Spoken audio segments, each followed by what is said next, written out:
Assalamualaikum warahmatullahi wabarakatuh. Salam sejahtera, shalom, Om Swastiastu, Namo Buddhaya, salam kebajikan. Perkenalkan, saya Suryana Fitri bersama dua teman saya, Raffi Angga dan Afif Berdianti. Di sini kami akan menjelaskan mengenai alasan penghapus pidana. Pengertian alasan penghapus pidana adalah alasan yang memungkinkan orang untuk melakukan perbuatan yang sebenarnya telah memenuhi rumusan delik, tetapi tidak dipidana. Diputuskan oleh hakim dengan menyatakan bahwa sifat melawan hukumnya perbuatan dihapus atau kesalahan pembuat hapus karena adanya ketentuan undang-undang dan hukum yang membenarkan perbuatan atau yang memaafkan pembuat. Dalam ilmu hukum pidana, alasan hukum pidana dibedakan menjadi dua, yaitu alasan penghapus pidana umum dan alasan penghapus pidana khusus. Adapun alasan penghapus pidana umum adalah alasan penghapus pidana yang berlaku umum untuk setiap tindak pidana dan disebut dalam pasal 44, 48 sampai 51 KUHP. Yang kedua ada alasan penghapus pidana khusus, yaitu alasan penghapus pidana yang berlaku hanya untuk tindak pidana tertentu. Misal pasal 122, 221 ayat 2, 261, 310 dan 367 ayat 1 KUHP. Menurut J.S. Hayatapi dan Agustinus Bohan, terdapat tiga asas, antara lain asas subsidiaritas, yaitu adanya benturan antara kepentingan hukum dengan kepentingan hukum, kepentingan hukum dan kewajiban hukum, kewajiban hukum dan kewajiban hukum.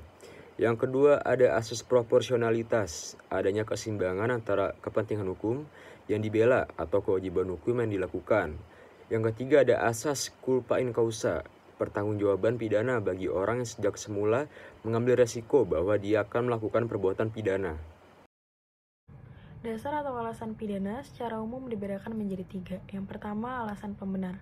Apabila tidak dipidananya seseorang yang disebabkan karena hal-hal yang mengakibatkan tidak adanya sifat melawan hukumnya perbuatan. Contohnya adalah algojo yang melakukan tugasnya untuk mengeksekusi pidana mati.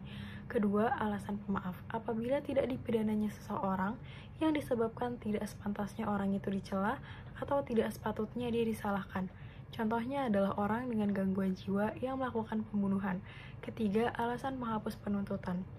Bukan alasan pembenar atau alasan pemaaf. Jadi, tidak ada pikiran mengenai sifatnya perbuatan maupun sifatnya orang yang melakukan perbuatan. Tetapi, pemerintah menganggap bahwa atas dasar kemanfaatannya kepada masyarakat, sebaiknya tidak diadakan penuntutan. Jenis alasan pembenar dalam KUHP. Yang pertama, keadaan darurat. Apabila seseorang dihadapkan pada suatu dilema untuk memilih antara melakukan delik atau merusak kepentingan yang lebih besar. Tindak pidana yang dilakukan hanya dibenarkan jika tidak ada jalan lain dan kepentingan yang dilindungi secara objektif bernilai lebih tinggi daripada kepentingan yang dikorbankan. Bentuk keadaan darurat ada tiga, yakni perbenturan antara dua kepentingan, perbenturan antara kepentingan hukum dengan kewajiban, dan perbenturan antara kewajiban hukum dengan kewajiban hukum. Yang kedua, pembelaan terpaksa. Menurut pasal 49 ayat 1 KUHP, disyaratkan hal yang bisa dikategorikan sebagai terpaksa adalah adanya serangan mendadak atau seketika itu terhadap raga, kehormatan, kesusilaan atau harta benda, serangan bersifat melawan hukum, pembelaan merupakan keharusan cara, dan pembelaan adalah patut. Yang ketiga, melaksanakan ketentuan undang-undang. Artinya, untuk melakukan kewajiban hukumnya, seseorang harus melanggar kewajiban hukum lainnya dalam melaksanakan kewajiban terbesar yang harus diutamakan. Dan yang keempat, menjalankan perintah jabatan. Syarat menjalankan perintah jabatan ada dua. Yang pertama, harus sah, diberikan oleh orang yang berwenang, dan yang diperintahkan harus dalam lingkungan. Dan yang kedua, perintah jabatannya sah, di mana atas dasar suatu undang-undang. Jenis alasan pemaaf dalam KUHP. Yang pertama, tidak mampu bertanggung jawab. Pasal 44 KUHP membedakan pertanggungjawaban dari dua kategori, yaitu cacat dalam pertumbuhan dan gangguan penyakit kejiwaan. Yang dimaksud dengan gangguan adalah gangguan sejak lahir atau sejak remaja tumbuh dengan normal, namun di kemudian hari muncul kelainan jiwa. Kedua, daya paksa diatur. Dalam pasal 48 KUHP berbunyi, barang siapa melakukan perbuatan karena pengaruh daya paksa, tidak dipidana. Ketiga, pembelaan terpaksa yang melampaui batas. Dalam pasal 49 ayat 2 KUHP berbunyi pembelaan terpaksa yang melampaui batas yang langsung disebabkan oleh keguncangan jiwa yang hebat karena serangan atau ancaman serangan itu tidak dipidana. Alasan hapusnya kewenangan menuntut. Yang pertama, tidak adanya pengaduan pada delik aduan. Kewenangan melakukan penuntutan pada prinsipnya tidak berhubungan dengan kehendak perorangan, kecuali dalam beberapa delik tertentu, diantaranya perzinahan, persetubuhan terhadap anak di bawah umur, pencemaran nama baik, dan lainnya. Yang kedua ada nebis in idem, yang tertuang pada pasal 76 KUHP, di mana orang tidak boleh dituntut sama sekali atau dituntut lagi karena perbuatan atau peristiwa yang baginya telah diputuskan oleh hakim. Yang ketiga, matinya terdakwa yang tercantum pada pasal 77 KUHP. KUHP berpendirian bahwa yang dapat menjadi subjek hukum hanyalah orang yang pertanggungjawabannya bersifat pribadi. Yang keempat, ada daluarsa atau free jaring yang tercantum pada pasal 78 KUHP. Yang kelima, adanya pembayaran denda maksimum kepada pejabat tertentu untuk pelanggaran yang hanya diancam dengan denda saja, seperti tertuang pada pasal 82 KUHP, di mana ketentuan pembayaran denda maksimum untuk pelanggaran hukum ini dikenal juga sebagai lembaga hukum FKOP atau penebusan, atau sering juga disebut skiking atau perdamaian. Yang keenam, ada amnesti dan abolisi. Pada prakteknya, amnesti diberikan karena alasan politik, sedangkan abolisi merupakan hak prerogatif presiden yang ditetapkan dalam UUD 1945 sebelum perubahan.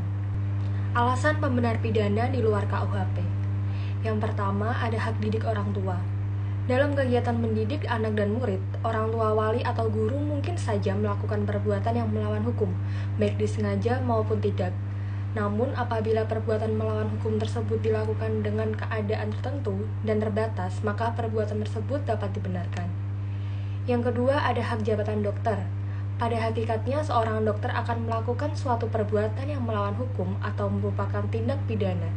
Namun, perbuatan tindak pidana seperti memotong dan menusuk manusia tersebut dapat dibenarkan apabila dilakukan untuk mengobati penyakit dan bukan untuk menganiaya. Yang ketiga, ada izin dari orang yang dirugikan. Suatu perbuatan yang melanggar hukum tertentu bisa dilakukan apabila mendapatkan izin dari orang yang dirugikan. Yang keempat, mewakili urusan orang lain. Suatu perbuatan yang melanggar hukum dapat dibenarkan apabila mewakili urusan orang lain dalam rangka melindungi kepentingan hukum yang lebih besar. Yang kelima atau yang terakhir, tidak adanya sifat melawan hukum material. Suatu perbuatan yang secara formal telah memenuhi rumusan tindak pidana dapat hilang sifat melawan hukumnya apabila perbuatan tersebut secara material tidak melawan hukum. Alasan pemaaf di luar KUHP. Yang pertama, ada alasan penghapus pidana putatif, di mana alasan ini dapat terjadi apabila seseorang mengira telah melakukan suatu perbuatan yang termasuk gaya paksa atau pembelaan terpaksa, padahal kenyataannya tidak ada alasan penghapus pidana tersebut. Dalam hal ini, pelaku berlindung di bawah tidak ada kesalahan sama sekali. Yang kedua, tidak ada kesalahan sama sekali, berasal dari pidana tanpa kesalahan. Pelaku tidak dapat dipidana karena perbuatan tersebut tidak dapat dikenakan pada pelaku.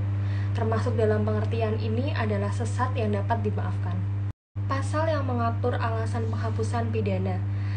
Ada pasal 51 ayat 1 yang berisi perintah jabatan, ada pasal 48 tentang keadaan darurat, ada pasal 50 tentang peraturan perundang-undangan, dan ada pasal 49 ayat 1 tentang pembelaan terpaksa. Sekian dari kelompok kami, saya mewakili kelompok 9, berharap agar penjelasan yang sudah kami jabarkan tadi dapat bermanfaat bagi kita semua. Assalamualaikum warahmatullahi wabarakatuh.